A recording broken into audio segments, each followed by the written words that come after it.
Radio Massabielle, Parole d'évêque. Bonjour à tous, soyez les bienvenus dans Parole d'évêque avec le pasteur de notre église catholique en Guadeloupe, Monseigneur Philippe Guiougou. Bonjour. Bonjour Radio Massabielle, bonjour les auditeurs et auditrices de Radio Massabielle de Guadeloupe et de toutes les îles. C'est un beau week-end de Pentecôte qui s'annonce pour notre diocèse avec de nombreux temps forts, à commencer par les JDJ, les journées diocésaines de la jeunesse qui se dérouleront samedi et dimanche à Basse-Terre, un moment important pour notre église et pour tous ces jeunes qui ne doivent surtout pas s'en éloigner. Non, c'est un moment important, on est au cœur aussi, on dira tout à l'heure un peu plus, mais les JDJ et la Pentecôte, 50 jours après la résurrection, nous sommes dans cette dynamique du Christ ressuscité.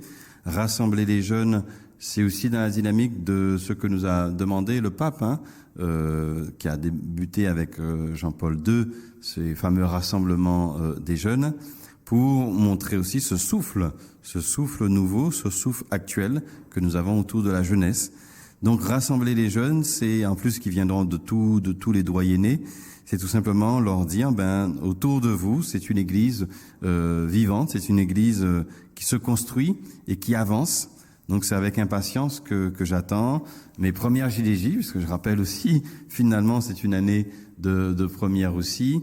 Donc ce rassemblement, ce grand rassemblement avec les jeunes du diocèse.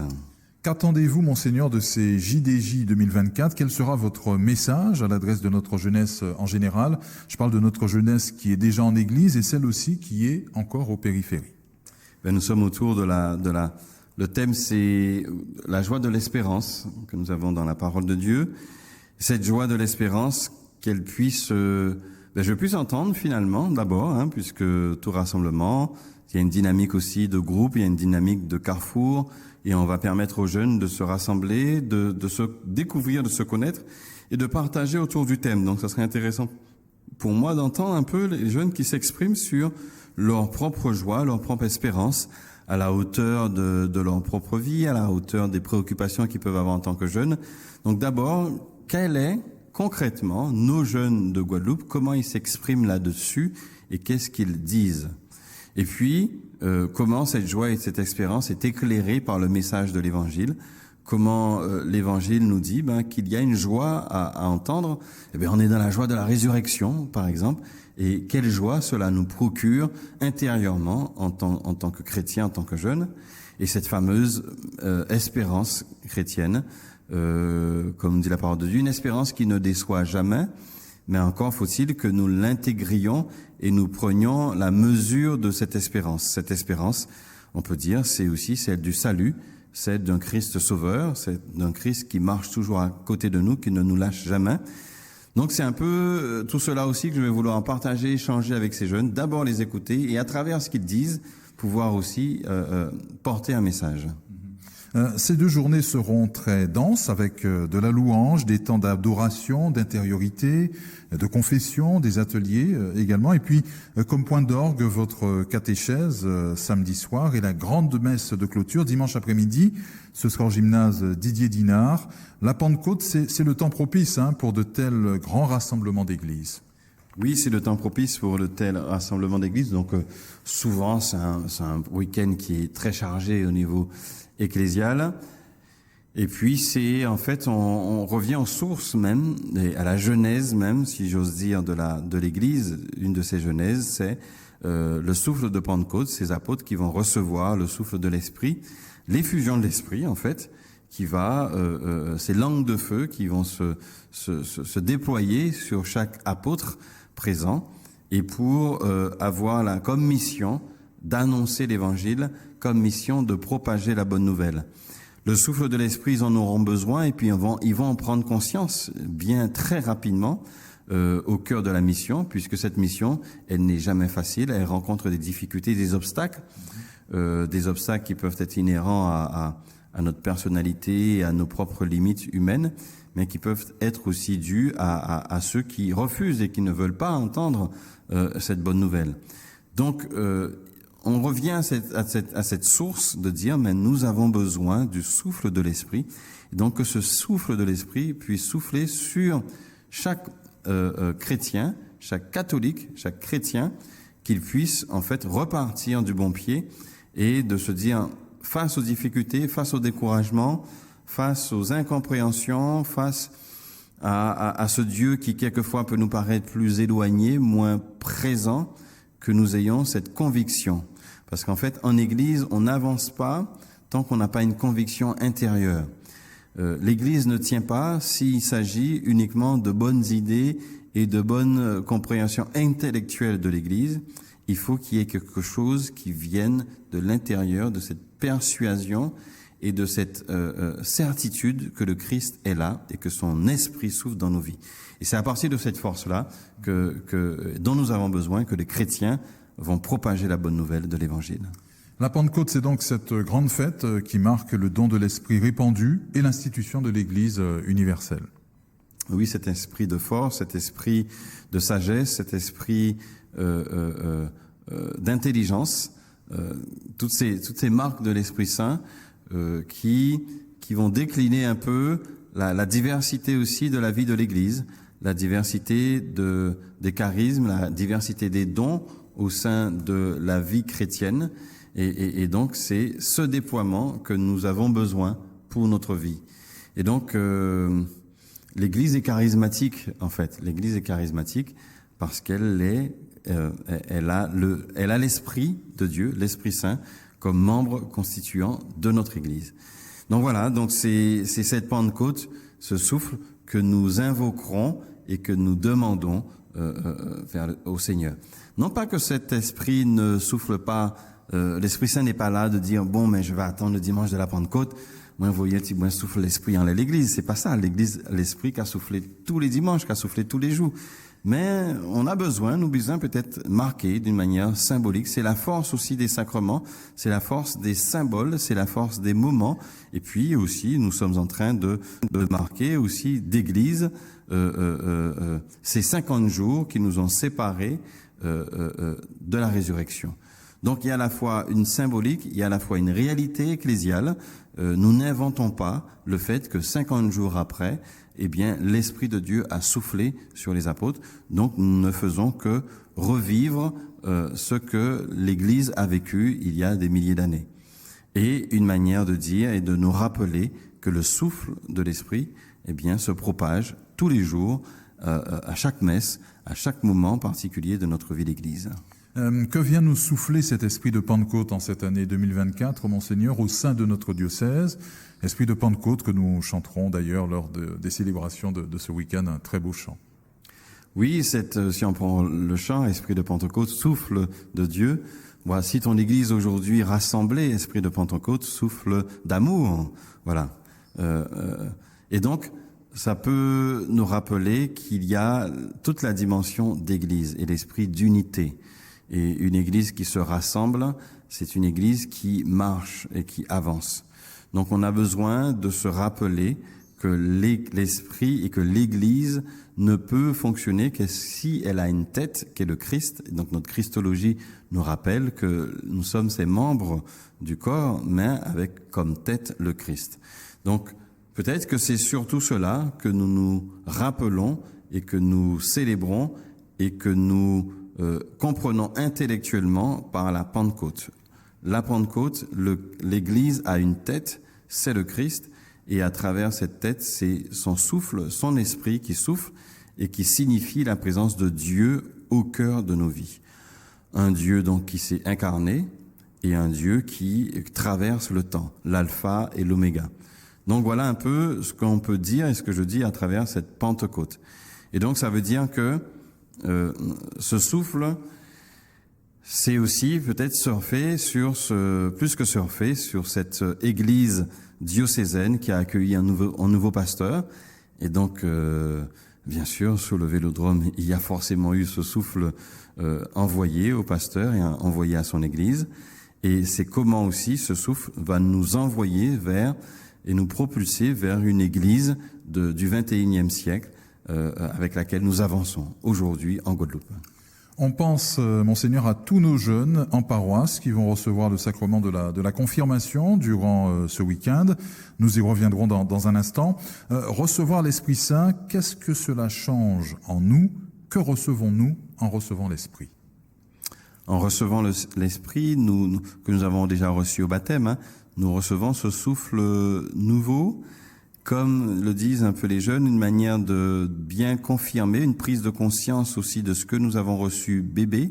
Eh bien, nous pouvons mettre des mots sur ce que le Seigneur nous donne de nouveau comme don. C'est un don, voilà, l'Esprit Saint, l'Esprit de Dieu, c'est un don gratuit. Donc nous revenons à la gratuité de Dieu et au fait que Dieu ne nous donne pas en fonction de nos mérites, mais nous donne en fonction de sa générosité et ce besoin débordant d'amour qu'a le Seigneur pour nous. Donc on peut dire cela. Donc ce don de Dieu qui est donné, qui se répand, eh bien tout simplement nous sommes invités à l'accueillir et désirer le recevoir. Et c'est ce que font les jeunes en écrivant une lettre et en indiquant à l'évêque leur parcours de vie. Vraiment, je le dis, c'est peut-être un peu redondant quand je dis la lecture des lettres, c'est quelque chose d'impressionnant. Je dois avouer que je suis en train de lire aussi là des lettres pour Saint Luc. J'ai commencé par 5 lettres qui m'ont scotché, je le dis vraiment, et je me suis dit, waouh, si toutes les lettres sont ainsi, qu'est-ce que ça va donner? Où les jeunes, en fait, elles m'ont scotché ces lettres parce qu'en fait, ça n'a pas été... on peut avoir quelquefois la lettre un peu classique qui se présente, qui dit un peu en quelques mots pourquoi ils veulent faire la confirmation, ce dont on a aussi besoin. Mais ces 4-5 lettres que je viens de commencer à lire sont en fait un vrai témoignage de vie que m'adressent les jeunes. Et donc, elles n'ont pas utilisé une formule un peu classique de lettres. Et donc, je me suis dit, et donc, non, une qui dit, j'ai rencontré le Seigneur. Voilà, j'ai rencontré le Seigneur, et qui dit, en fait, au détour d'une messe, là, je donne, parce que certainement, je vais en reparler, parce qu'elle m'a marqué cette lettre, qui dit, en fait, cette jeune, le prêtre, un jour, un dimanche, décide de chanter le Notre Père, de faire chanter le Notre Père. Et ce jour-là, donc l'assemblée chante le Notre Père. Et à la fin du Notre Père, le prêtre dit une monition ou dit peut-être une parole supplémentaire. Et la jeune qui dit, eh bien, j'ai reçu quelque chose que je n'avais jamais connu, d'une présence forte de Dieu. Donc elle exprime comme ça, elle dit, voilà, c'est quelque chose que je n'ai jamais connu après, en disant, quelque chose s'est passé à ce moment-là, précis. Donc voilà, il y a de nombreux témoignages qui nous disent bien que souvent, nous faisons des expériences fortes d'Église qui peuvent être uniques. Le Seigneur va nous donner peut-être un jour une chose et qui ne nous redonnera plus. Et cette chose-là est une preuve sûre, forte de sa présence, de son existence, et qui peut être vraiment très variée, qui peut être à une église, dans une église, qui peut être au détour d'une rencontre, d'une parole, d'un temps de prière avec quelqu'un. Il y a quelque chose qui peut se vivre et de façon forte. Et cette jeune l'exprime. Et donc, moi je dis, c'est l'Esprit de Dieu qui a soufflé aussi, à ce moment-là, à la messe, au cours du Notre Père, chez cette jeune. Donc voilà, c'est tout ce que nous pouvons attendre et espérer de l'Église et de ce vent de Pentecôte qui souffle, que nous fassions cette expérience forte et ineffable dans notre vie de chrétien. Il n'est pas inutile, il est même très opportun en ce week-end de Pentecôte, de rappeler ce que sont très rapidement les 7 dons de l'Esprit Saint. Oui, ce don de force, ce don de conseil, ce don de piété, d'intelligence, voilà, tous ces dons, en fait, comme j'ai déjà eu l'occasion de dire, en fait, sont là pour nous rappeler que Dieu donne par amour, et tous ces dons sont reliés à une dimension d'amour et nous invitent à chaque fois à nous poser la question, dans cette aptitude que je peux avoir de discernement, dans cette aptitude que je peux avoir à la prière, dans cette aptitude de la force que donne le Seigneur, est-ce que cela me gouverne pour aimer l'autre, considérer l'autre pour ce qu'il est et le mettre au premier plan à l'image du Christ. Donc ce don que donne Dieu, c'est un don qui nous donne comme héritage pour être en capacité de propager son amour pour les autres. Je reviens encore aux lettres, puisque bon, voilà, on est dans la période où ça me marque. Encore cette jeune qui dit qu'en fait elle prie et qu'elle dit en fait sa prière, elle s'est rendue compte que en priant, et je sais pas pourquoi, il y a déjà quelques mois, cette question me revient d'une manière ou d'une autre. Cette jeune qui dit, elle se rend compte qu'en priant le soir, donc c'est le don de piété, de prière, elle se rend compte qu'en priant le soir, eh bien, ses nuits sont habitées différemment, et notamment quand elle rêve, ses rêves sont plus liés à une dimension spirituelle et de Dieu, quand la nuit, en se couchant, elle prend le temps de prier. Elle a fait ce parallèle entre la manière dont ses nuits et ses rêves sont habités parce qu'elle a relié ça à sa journée qu'elle confie. Et bien, c'est ce don de piété, ce don de prière où on met le Seigneur au centre. Et donc, elle dit aussi que ce don et cette dimension de la prière et du songe, du rêve, est toujours quelque chose qui m'invite à aider les autres et ne pas me centrer sur moi-même. Eh bien, elle a totalement compris cette présence de Dieu dans sa vie. Voilà. Et donc, tous ces dons, que je cite, sont la prise de conscience que ce que Dieu donne m'ordonne à me tourner, m'oriente vers les autres, me descende de moi-même et m'oriente vers les autres. On rappelle ces 7 dons de l'Esprit Saint, la sagesse, l'intelligence, la force, la science, le conseil, la piété et la crainte. La crainte de Dieu, pas la peur de Dieu. Voilà, la crainte de Dieu, c'est encore ce que je disais, la crainte de Dieu, c'est nous faire prendre conscience que Dieu est amour et Dieu nous aime. Et si Dieu nous aime, ma crainte de Dieu, c'est tout simplement craindre de ne plus être sous l'amour de Dieu. Voilà, c'est pas avoir peur que Dieu nous sanctionne, c'est avoir peur, craindre de ne plus être sous ce Dieu d'amour qui gouverne un peu ma vie. Et donc, les craignants Dieu, c'est un peu celui qui dit, mais en fait, je prends conscience que si je ne mets pas Dieu au centre de ma vie, totalement, il y a quelque chose de l'ordre de l'amour de Dieu que je reçois, dont je ne vais pas bénéficier. Et donc, c'est ça. Donc, nous avons à craindre Dieu, mais à craindre le fait que nous nous éloignions de son amour. C'est la crainte qui est celle-ci. Et plus nous prenons conscience de cela, plus en vérité nous nous approchons de lui. Entre samedi et dimanche, de nombreuses confirmations au programme pour vous, Monseigneur, et votre vicaire général, Père Gérard Foucan, que nous saluons. Saint-Luc de Bainbridge et l'église Saint-Michel-du-Rézé, ce sera samedi. Dimanche matin, Gourbert et Trois-Rivières. Vous ne serez pas trop de 2 pour conférer ces sacrements dans ces 4 paroisses. Donc c'est la joie aussi que je découvre. On a peut-être certes un diocèse où les sacrements reculent un peu, puisque les chiffres sont implacables. Si nous prenons les 10, 20, 30 dernières années, nous n'avons pas les chiffres aussi importants que nous avions, mais nous n'avons pas à rougir, si on peut dire, par rapport à d'autres diocèses. En France, nous sommes encore dans des chiffres quand même assez importants de confirmation. Donc l'huile, ça y va bien.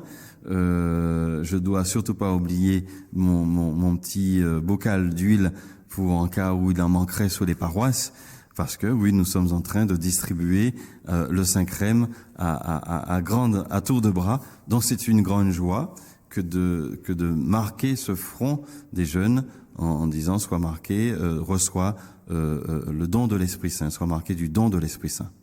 On rappelle que c'est avec cette huile parfumée, le Saint-Crème, donc, qu'en votre qualité d'évêque, vous marquez le front de chaque confirmant et votre vicaire général aussi par délégation. Comme cette huile répand une bonne odeur, chacun est appelé par l'élan et la joie de sa vie à répandre la bonne odeur du Christ, à être un témoin authentique du ressuscité. Oui, être témoigner d'eux, rendre présent et vivant la bonne nouvelle de l'Évangile qui est pour un temps couché sur le papier de la Bible, mais cette Bible doit être vivante, c'est-à-dire que ça ne doit pas rester lettre morte, ce que nous écrivons et ce qui est écrit dans la Bible, et c'est dans ce sens que le chrétien, celui qui reçoit l'onction, qui est oint, c'est ça, être oint, oindre, il veut dire Christ. Donc en fait, d'ailleurs, le bon mot qu'on retrouve en espagnol, en portugais, la chrismation, être christé en fait, en quelque sorte. Donc Christ en soi. Et cette bonne nouvelle, cette bonne odeur que répand l'Évangile, que répand l'huile, en fait, comme j'ai eu l'occasion de dire, que le chrétien lui-même respire et sente cette bonne odeur, et l'homme ou la femme, où on peut s'approcher de lui pour transpirer quelque chose du Christ. C'est un peu l'image de la transfiguration, finalement. Il y a l'odeur des sens, en fait, dans l'Église. Les sens jouent pour beaucoup. Et les sacrements, d'ailleurs, quand on explique les sacrements aux enfants, on peut les faire toucher, on peut les faire voir et expliquer le côté des sens. Donc, il y a le côté de l'odeur qu'on peut mettre au côté du Saint-Crème. Mais on peut prendre l'image aussi de la transfiguration. Ça veut dire que le sacrement, en quoi ça nous transforme et ça nous transfigure et ça change quelque chose de notre face. Que ton visage soit illuminé par le Seigneur, que resplendisse sur toi l'amour du Christ.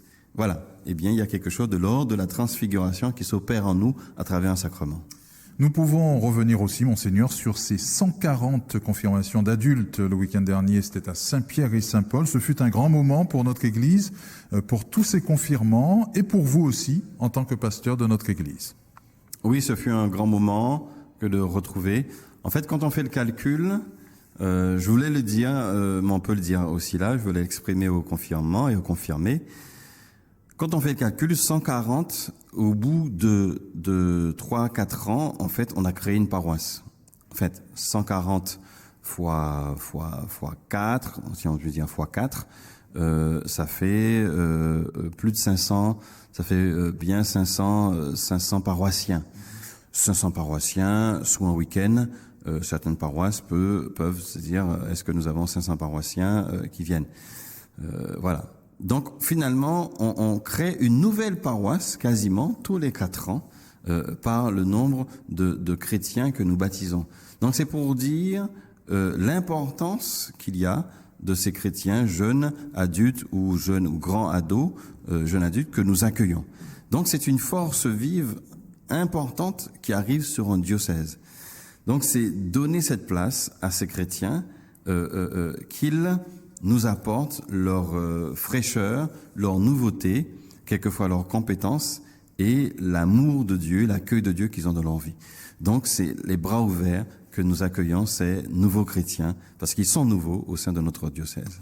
Durant la semaine écoulée, Monseigneur, jeudi dernier, 16 mai précisément, nous avons été en quelque sorte replongés dans votre devise épiscopale, que tous soient un, à travers l'évangile qui nous était proposé ce jour-là, Jean 17, 20, 26, comme pour nous inviter à nous approprier davantage votre devise.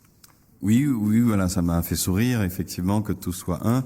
Alors, nous ne l'avions pas dans ce passage qui est un peu plus loin, afin que le monde croie. Voilà un peu la finalité de cette devise, c'est que notre unité, notre faculté à vouloir être tous un, comme le Christ est un dans le Père, c'est ce sur quoi insiste Saint Jean, tout le livre de Saint Jean, et notamment cette grande prière du Christ en Jean 17, entre autres, mais toute la parabole de la vigne que nous avons entendue, c'est que l'unité que nous avons, c'est à l'image de l'unité entre le Père et le Fils, dont l'Esprit Saint est le témoin. Donc c'est une thématique que je vois dont beaucoup d'églises se sont emparées.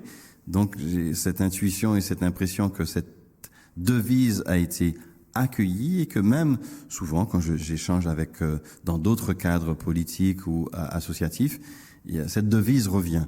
Donc c'est comme pour dire qu'elle n'appartient pas qu'à l'Église, c'est surtout ce que je veux dire. Cet appel à l'unité n'appartient pas qu'à l'Église, elle appartient à notre société guadeloupéenne, que tous soient un. Et comme j'ai eu l'occasion de dire, l'unité ne se décrète pas, l'unité se désire, l'unité se cherche. Donc il y a toujours des frottements et il y aura toujours des lieux de frottement de notre vie, d'église et de société. Quand il y a frottement, ça veut dire qu'il y a un engrenage et que ça s'emmanche et que ça avance. Vous savez, l'engrenage, pour que la pièce avance, il faut que les deux dents se touchent. Donc, frottement et engrenage n'est pas une mauvaise chose, mais il ne faut pas que ça ripe, il ne faut pas que ça s'enraye. Donc, l'unité nécessite quelquefois un frottement pour faire avancer les choses, mais ce frottement nécessite de l'huile pour que ça avance. Et on pourrait dire, si je surfe encore sur l'image de l'Esprit Saint est peut-être cette huile qui permet que les rouages de notre vie, les rouages de l'Église, de la société, puissent toujours avancer et nous faire avancer. Et puis il y a aussi, il y a eu aussi comme dominante de la semaine que nous venons de vivre, cette magnifique fête de Fatima dans les Grands Fonds au Moule. Oui, encore une belle première en mettant Marie en premier lieu. Fatima, avec notamment le Portugal, cette apparition.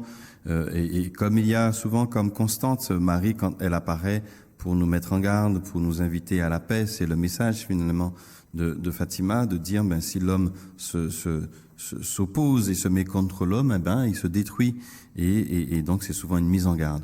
Fatima, 1 millier de personnes rassemblées avec ce beau site, la ferveur chrétienne, cette belle procession, la célébration, les prêtres qui étaient présents, c'est découvrir que nous sommes au cœur d'une vie, avec le Père Juste, les Spiritains qui sont là, le Père Gillot aussi, qui est du coin, qui n'était pas présent parce qu'il a un souci de santé.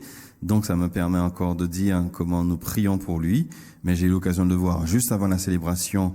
Il est en convalescence, mais en bonne convalescence, ça repart.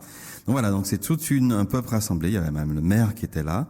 De dire Marie au cœur de notre vie, Marie, mère des pauvres, Marie, celle qui nous réconcilie aussi et qui nous tourne vers son Fils. Voilà, donc une belle fête, donc très heureux d'avoir vécu ce temps fort. Nous terminons, Monseigneur Philippe, avec votre prière et votre bénédiction. Au nom du Père et du Fils et du Saint-Esprit, Amen. Je prie pour que l'Esprit Saint arrive dans tous les foyers. Donc, veuillez bien accueillir cette prière qui s'intitule « Donne lumière et force à l'Église de notre diocèse ». Esprit Saint, toi qui, au jour de Pentecôte, as lancé l'Église vers tous les peuples, donne lumière et force à l'Église de notre diocèse. Toi qui renouvelles toutes choses, transforme nos cœurs pour que nous découvrions davantage le Christ et qu'en lui nous sachions susciter de nouvelles communions. Toi qui agis au plus profond des hommes, donne-nous de mieux écouter les besoins de nos frères et de savoir mieux témoigner devant eux de l'amour de Jésus. Toi qui inspires les charismes et harmonises les fonctions, aide chaque membre de notre Église à prendre ses responsabilités dans une meilleure communion et collaboration. Toi qui mets au cœur des hommes le désir de se consacrer au Père et de servir les frères, suscite en notre Église les vocations des prêtres, de diacres, de ministres et de consacrés dont elle a besoin. Toi qui animes le cœur de l'Église et de la charité du Christ, fais que dans cette transformation de notre diocèse, nous n'oublions pas ceux qui se sentent laissés de côté ou peu habiles à changer.